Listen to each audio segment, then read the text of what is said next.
로마서 15장 14절에서 33절 말씀이야. 주희야, 바울 아저씨는 로마 교회 사람들을 아주 많이 칭찬하셨어. 여러분은 착한 마음이 가득하고 아는 것도 많아서 서로를 아주 잘 가르칠 수 있다는 걸 알아요 하고 말이야. 그래도 바울 아저씨가 이렇게 긴 편지를 쓴 이유가 있어. 바로 하나님이 주신 은혜를 다시 한번 꽉 기억하게 해주고 싶었기 때문이지. 바울 아저씨에게는 아주 특별한 직업이 있었어. 바로 다른 나라 사람들을 위해 일하는 예수님의 일꾼, 즉 복음을 전하는 제사장이었단다. 다른 나라 사람들이 예수님을 믿고 성령님 안에서 깨끗해져서 하나님이 기쁘게 받으시는 아름다운 선물이 되게 하는 것이 아저씨의 꿈이었어. 아저씨는 자기가 잘난 것을 하나도 자랑하지 않고 오직 예수님이 자기를 통해 하신 놀라운 일들만 자랑스럽게 여겼지. 아저씨는 남이 이미 교회를 세우고 말고 예수님의 이름을 한 번도 들어보지 못한 먼 곳까지 땀을 뻘뻘 흘리며 찾아가 복음을 전했어. 그래서 로마에 가고 싶었지만 계속 바빠서 못 갔던 거야. 이제 바울 아저씨의 새로운 여행 계획을 들어볼까?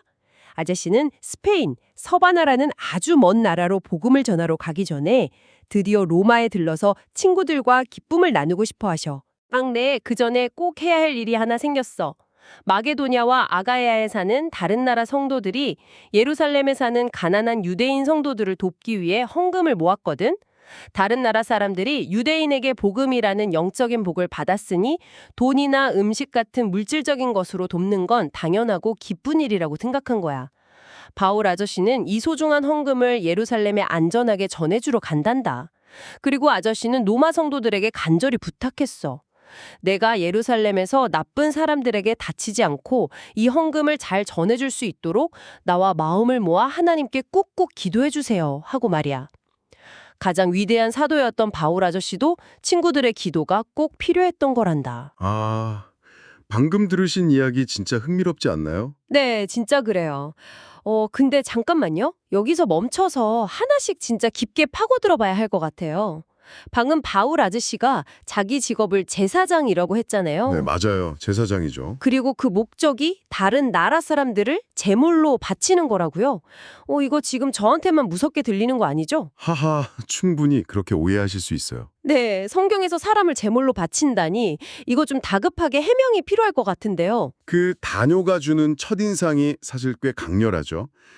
이 부분을 좀 명확히 이해하려면 먼저 고대 시대의 제사장이 정확히 어떤 시각적, 감각적 경험을 하는 직업이었는지 상상해 보셔야 합니다. 고대 시대 제사장이요? 양이나 소를 바치는 그 모습이요? 네, 정확합니다. 눈을 감고 옛날 구약 시대의 성전을 한번 떠올려 보세요. 거대한 돌 제단이 있고 공기 중에는 매캐한 연기와 고기 타는 냄새가 막 진동을 하죠. 벌써부터 약간 무거운 분위기가 느껴지네요. 그렇죠. 그리고 양이나 소 같은 동물들의 울음소리가 끊이지 않거든요. 그들은 사람들의 죄를 용서받기 위해 살아있는 동물의 피를 흘려서 하나님께 제물로 바치는 아주 엄숙하고 좀 두려운 의식을 치르는 사람들이었습니다. 맞아요. 제사장은 바로 그런 일을 하는 사람이잖아요. 근데 바울 아저씨가 커다란 돌제단을 끌고 다니면서 막 사람들을 거기에 올렸을 리는 없잖아요. 제발 아니라고 해주세요. 당연히 아니죠. 바울은 누군가를 물리적으로 해치지 않았습니다. 여기서 바울이 사용한 아주 특별한 헬라어 원어가 등장하는데요. 오, 헬라 원어요? 네, 바로 히에루르게오라는 단어입니다. 이 말은 거룩한 제사를 드린다라는 뜻이지만 동물의 피를 흘리는 물리적인 제사가 아니라 영적인 차원의 제사를 의미하거든요. 영적인 제사요. 그러니까 진짜 불로 태우는 게 아니군요. 네, 맞습니다. 바울이 땀을 뻘뻘 흘리면서 한 번도 예수님의 이름을 들어보지 못한 먼 나라 사람들, 즉 우상에게 절하던 이방인들에게 찾아가서 복음을 전하잖아요. 그럼 물리적인 불꽃 대신에 그들이 예수님의 십자가 사랑을 듣고 믿는 순간 성령의 불이 그들 마음속에 들어오는 거네요? 바로 그겁니다. 성령의 불이 보이지 않는 더러운 죄와 욕심, 우상을 향한 마음을 남김없이 태워버리는 거죠. 와, 죄를 태우는 불이라니 정말 멋진 표현이에요. 그것이 바로 어떻게 사람이 제물이 될 수 있는가에 대한 완벽한 해답입니다. 동물처럼 피 흘리며 죽어서 바쳐지는 것이 아니라 과거의 죄악된 모습은 죽고 성령님 안에서 완전히 깨끗하고 새로운 사람으로 다시 태어나는 것이죠. 다시 태어나는 거군요. 네, 하나님께서는 그렇게 맑아진 사람들의 영혼을 그 어떤 값비싼 동물의 피보다 더 향기롭고 기뻐하시는 살아있는 선물로 안아주십니다. 살아있는 선물이요? 와, 그렇게 들으니까 무서운 게 아니라 정말 숨이 멎을 만큼 아름답고 경이로운 장면이네요. 바울이 왜 자기 직업을 그토록 자랑스러워했는지 완벽하게 이해가 갑니다. 네, 바울은 물리적인 동물이 아니라 살아 숨쉬는 사람들의 영혼을 구원해서 하나님 아버지의 품에 안겨드리는 아주 특별한 제사장이었던 겁니다. 그렇군요. 그런데요, 전문가님. 바울이 이 깨끗하고 아름다운 이방인 선물들을 하나님께 올려드리는 데는 성공했을지 몰라도 현실 세계에서는 아주 커다란 문제가 하나 도사리고 있지 않았나요? 아, 어떤 문제일까요? 하나님은 그들을 기쁘게 받으셨겠지만 정작 예루살렘에 있던 유대인 성도들은 그 이방인들을 절대 환영하고 싶지 않았을 테니까요. 와, 정말 날카로운 지적이십니다. 바울의 새로운 여행 계획, 즉 예루살렘으로 헌금을 가져가는 길이 단순히 좋은 소식을 전하는 가벼운 발걸음이 아니었던 이유가 바로 거기에 있죠. 네, 엄청 무거운 발걸음이었을 것 같아요. 맞습니다. 바울의 양손에는 다른 나라 성도들이 모아준 묵직하고 짤랑거리는 헌금 주머니가 들려 있었잖아요. 이 헌금이 왜 그토록 중요했는지 이해하려면 유대인과 이방인 사이에 높게 솟아있던 그 거대한 미움의 담벼락을 들여다봐야 합니다. 그 담벼락이라는 게 프루스토 놀이터에서 아이들끼리 너랑 안 놀아 하고 며칠 삐져 있는 그런 수준이 아니잖아요. 네, 감히 비교조차 할 수 없습니다. 수백 년 동안 쌓여온 얼음장처럼 차갑고 바위처럼 단단한 혐오와 경멸의 벽이었거든요. 수백 년이나요? 진짜 오래됐네요. 네, 유대인들은 스스로를 하나님이 선택한 특별한 백성이라 여겼고 이방인들은 불결한 존재로 취급했습니다. 밥도 절대 같이 먹지 않았고 시장에서 옷깃이라도 스칠까 봐 피해 다녔을 정도니까요. 와, 옷깃 스치는 것도 싫어했다니 진짜 심각했네요. 반대로 이방인들도 그렇게 콧대 높고 자신들을 무시하는 유대인들을 몹시 싫어했습니다. 완전히 앙숙이었죠. 아, 그 얘기를 들으니 이런 비유가 딱 떠오르네요. 1년 내내 서로를 잡아먹을 듯이 미워하고 으르렁대던 두 앙숙 친구가 있었는데 어느 날 예수님이라는 감독님이 그 둘을 같은 축구팀에 넣어버린 거예요. 오, 아주 재미있는 비유네요. 그런데 단순히 싸움을 멈추고 억지로 같이 뛰는 걸 넘어서서 한 친구가 자기 용돈을 몰래 털어다가 축구화가 다 찢어진 다른 앙숙 친구에게 새 신발을 사서 선물한 겁니다. 네, 정말 완벽한 비유입니다. 마케도니아와 아가야에 살던 이방인 성도들이 한 행동이 정확히 그 축구와 선물과 같았어요. 이건 단순한 이해심이나 그냥 꾹 참는 게 아니라 진짜 기적이 일어난 거잖아요. 맞습니다. 그들은 이렇게 생각했습니다. 우리가 유대인들로부터 복음이라는 너무나 귀한 영적인 생명을 얻었으니 가난에 시달리는 그들에게 우리가 가진 돈이나 음식 같은 물질적인 것을 나누는 건 너무나 기쁘고 당연한 일이다라고요. 와, 마음이 정말 예쁘네요. 이 헌금은 그저 가난한 사람을 돕는 구호금이 아니었습니다. 수백 년 된 그 끔찍한 혐오의 담벼락을 예수님의 사랑으로 와르르 무너뜨리는 복음의 능력이 실제로 작동한다는 눈에 보이는 증거였던 겁니다. 정말 소름이 돋네요. 복음이 단순히 머릿속에만 머무는 게 아니라 서로 쳐다보지도 않던 원수들을 진짜 가족으로 묶어버리는 가장 강력한 힘을 발휘한 거군요. 네, 복음의 진짜 능력인 거죠. 그런데 여기서 제가 또 하나 놀란 건 바울 아저씨의 태도예요. 바울이 누굽니까? 배가 파손되어도 살아남고 감옥에 갇혀도 찬양하던 슈퍼히어로잖아요. 성경 최고의 영웅 중 한 명이죠. 그런데 그런 대단한 분이 로마교회 친구들에게 나와 마음을 모아 하나님께 꾹꾹 기도해 주세요 라고 거의 애원하듯 부탁을 해요.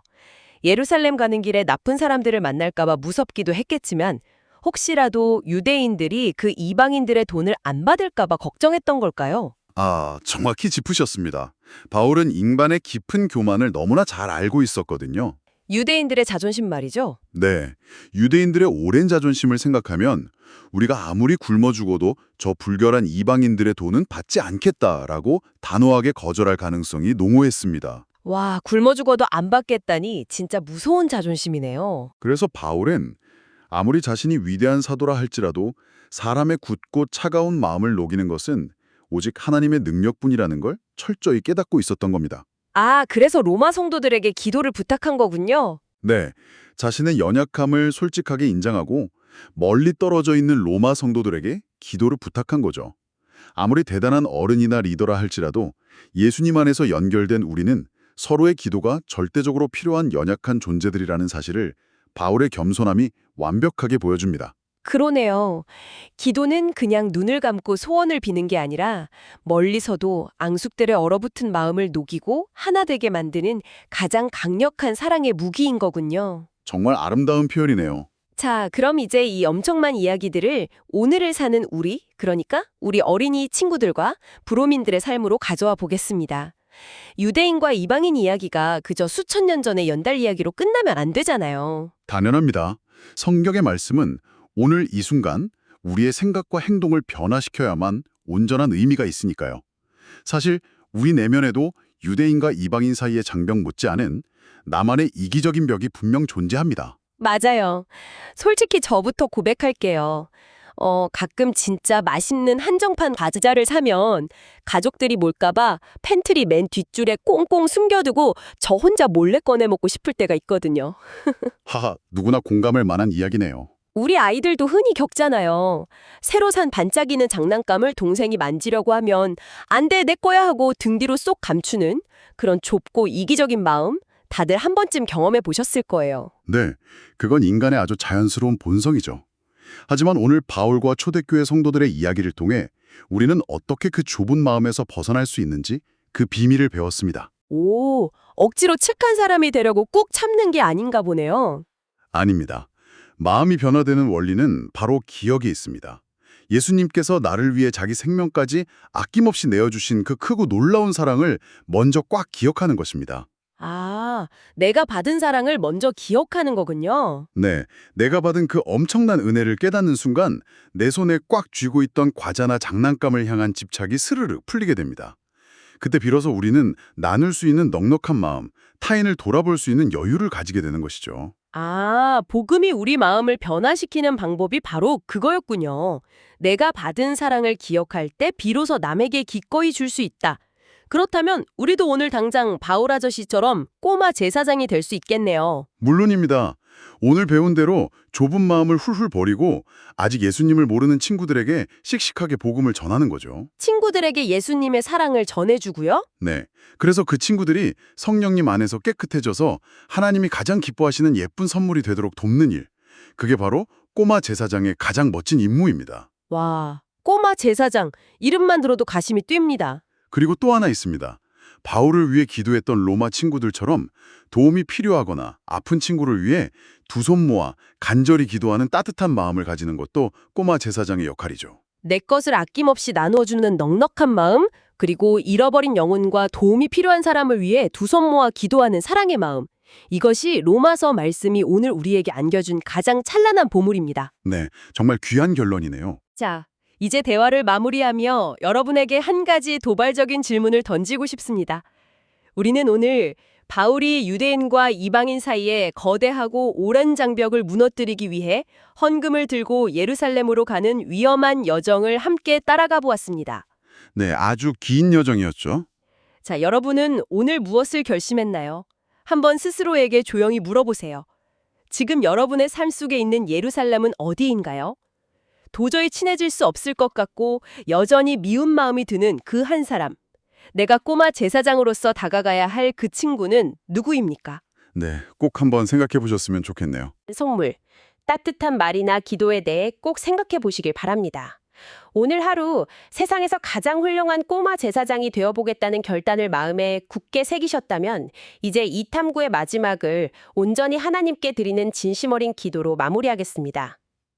우리를 사랑으로 하나 되게 묶어주신 하나님 아버지, 저에게 예수님의 십자가 사랑과 복음을 알려주시고 하나님의 거룩한 자녀가 되게 하시니 정말 감사합니다.